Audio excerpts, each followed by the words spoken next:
Om Swastiastu. Salam. Perkenalkan, saya Imade Bagus Wilaksmana Putra. Kali ini saya akan mencoba untuk menjelaskan tindakan postoperatif atau postoperatif care. Tindakan perioperatif dapat terbagi menjadi 3 bagian, yaitu tindakan preoperatif, tindakan intraoperatif, dan juga tindakan postoperatif. Sekarang saya akan membahas mengenai tindakan postoperatif. Adapun tujuan dari kita mempelajari tindakan postoperatif ialah memberikan kondisi pemulihan yang cepat dan baik pasca anestesi. Jadi setelah kita lakukan tindakan anestesi, pasien bisa pulih kembali, sadar kembali, dan juga hidup seperti sedia kala. Kemudian mengurangi angka mortalitas pasca operasi. Jadi operasi tentu memiliki risiko yang cukup tinggi.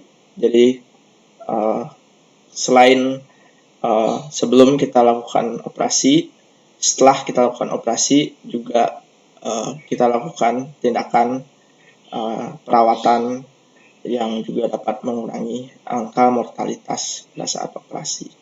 Kemudian selanjutnya yang dapat tindakan post operasi dapat mengurangi lama rawat pasien setelah dilakukannya operasi. Kemudian yang terakhir, tindakan post operasi juga mengurangi biaya perawatan pada periode pasca operasi karena pasien juga dirawat lebih sebentar. Kemudian untuk vignette, perempuan 27 tahun dengan diagnosa FAM sinistra dengan rencana eksisi dari operator akan dilakukan excisional biopsi ODC atau one decade. Nah, jadi yang kita harus tahu setelah pasien kita menjalani operasi ialah kondisi pasien setelah operasi. Jadi harus selalu kita monitoring vital sign, respirasi,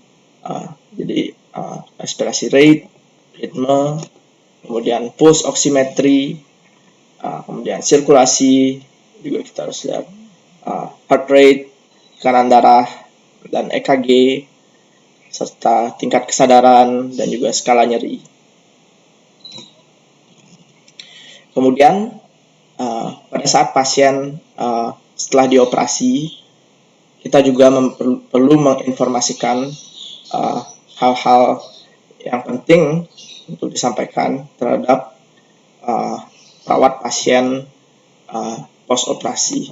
Jadi yang perlu dijelaskan antara lain adalah status pasien pra anestesi termasuk identitasnya, kemudian prosedur pembedahan yang sudah dilakukan, kemudian jenis atau teknik anestesi yang sudah dilakukan, kemudian perjalanan pasien selama menjalani tindakan pembedahan dan anestesia, kemudian riwayat terapi yang relevan, juga termasuk riwayat alergi, kemudian antisipasi apabila terdapat permasalahan pada saat sebelum atau sedang operasi.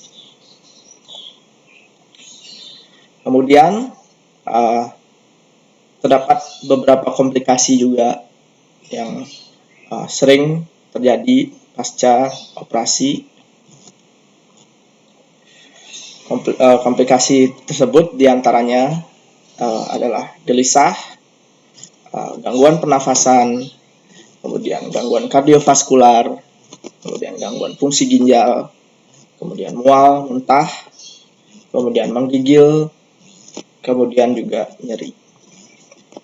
Jadi kita akan bahas dari gelisah.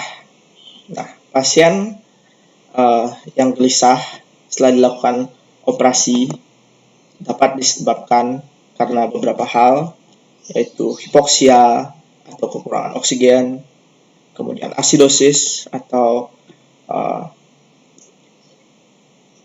kondisi darahnya terlalu asam, kemudian buli-buli yang juga penuh akibat terdapat retensi urin atau fungsi ginjal yang terganggu, kemudian dapat disebabkan karena nyeri juga, dan juga efek samping dari ketamin. Jadi apabila setelah kita mengetahui penyebabnya, pasien gelisah ini boleh kita berikan obat penenang, contohnya adalah midazolam. Kemudian komplikasi selanjutnya, pasien dapat terjadi gangguan pernafasan seperti obstruksi nafas. Nah, penyebab obstruksi nafas ini biasanya disebabkan karena sumbatan lidah pada hipofaring, atau spasme laringnya, atau lendir dan air liur yang menumpuk. Kemudian bisa juga terdapat bekuan darah pada saluran pernafasan, atau muntahan aspirasi pada saluran pernafasan. Jadi yang kita lakukan ialah mengidentifikasi penyebab jadinya obstruksi nafas, dan kita lakukan tindakan untuk menyingkirkan sumbatan tersebut. Kemudian pasien post operasi juga bisa mengalami gangguan kardiovaskular, di antaranya adalah hipertensi yang dapat disebabkan oleh nyeri pasca bedah atau iritasi, kemudian infus yang berlebihan, kemudian bisa disebabkan juga oleh buli-buli yang penuh, atau hipoksia hiperkapni asidosis. Sementara hipotensi bisa disebabkan oleh hipovolemik, jadi pendarahan yang masif, atau infus yang kurang, atau poliuri, yang pasti cairan di dalam tubuh itu berkurang. Kemudian dapat juga disebabkan oleh kontraktilitas otot jantung yang berkurang. Kemudian dapat juga disebabkan oleh dilatasi pembuluh darah atau hipotensi yang non hipovolemik. Kemudian komplikasi lainnya yang dapat terjadi juga dapat terjadi gangguan ginjal. Gangguan ginjal ini bisa terjadi karena masalah prerenal, jadi karena shock atau hipovolemik. Dapat juga terjadi masalah pada ginjalnya pada saat operasi. Kemudian juga dapat terjadi pada postrenal atau pada buli-bulinya, seperti terjadi retensi urin misalnya. Kemudian komplikasi yang lainnya dapat terjadi mual dan muntah. Mual muntah ini mungkin biasa terjadi pada pasien-pasien tua, namun pemberian anestesi juga beberapa menimbulkan komplikasi berupa mual muntah. Jadi beberapa dapat disebabkan oleh pemakaian opioid. Kemudian apabila terjadi bedah intraabdomen, bedahnya dilakukan di perut. Kemudian bisa juga apabila terjadi hipotensi setelah terjadi pendarahan masif.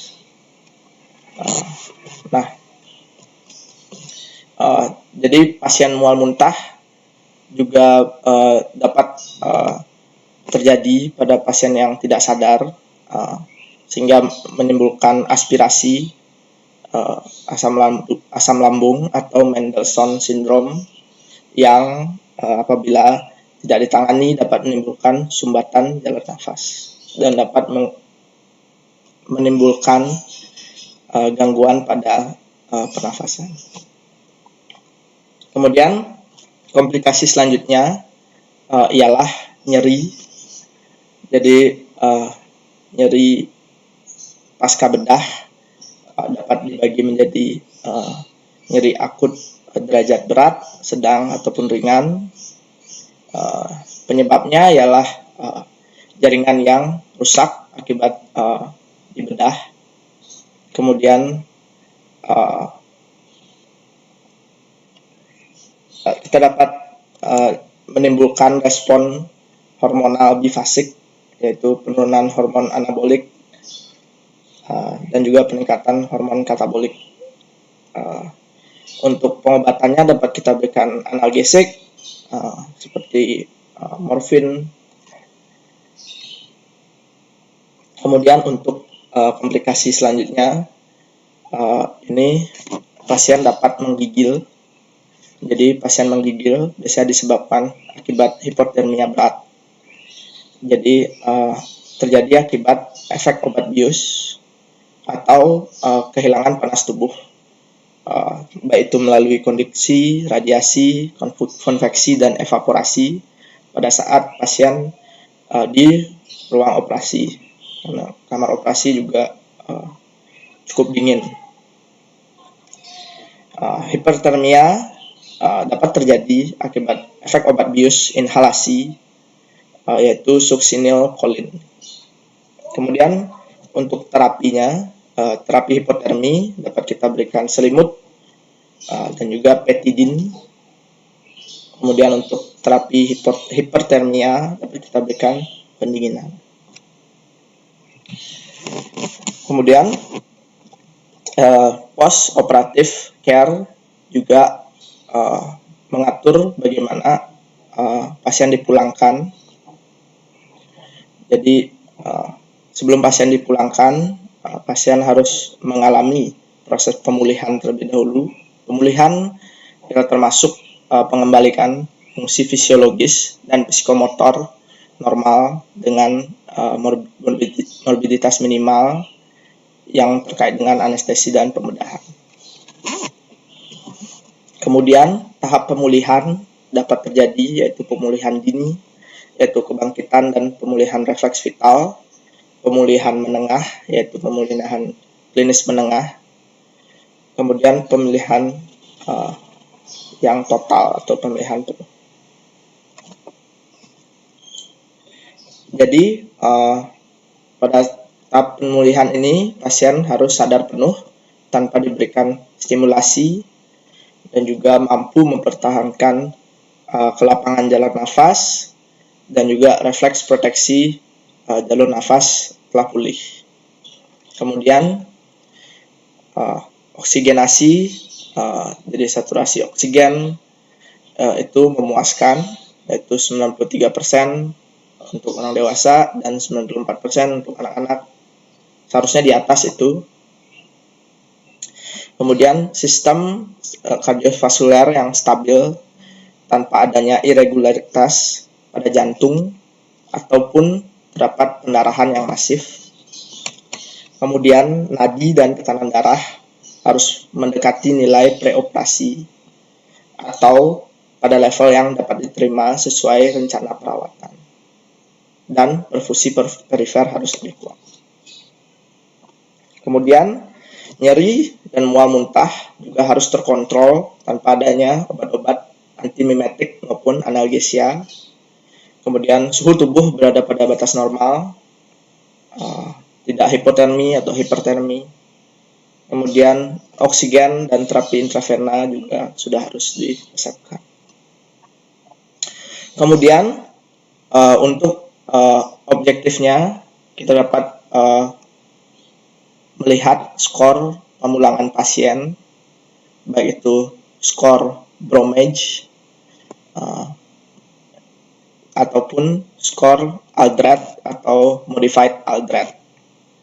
Jadi pada skor Modified Aldred kita bisa lihat terdapat beberapa hal yang dicatat, yaitu aktivitas, ekstremitas, respirasi, sirkulasi, kesadaran, dan juga saturasi oksigen, di mana skor 9 pasien dapat dipulangkan. Ya, jadi sekian yang dapat saya sampaikan. untuk kali ini. Terima kasih.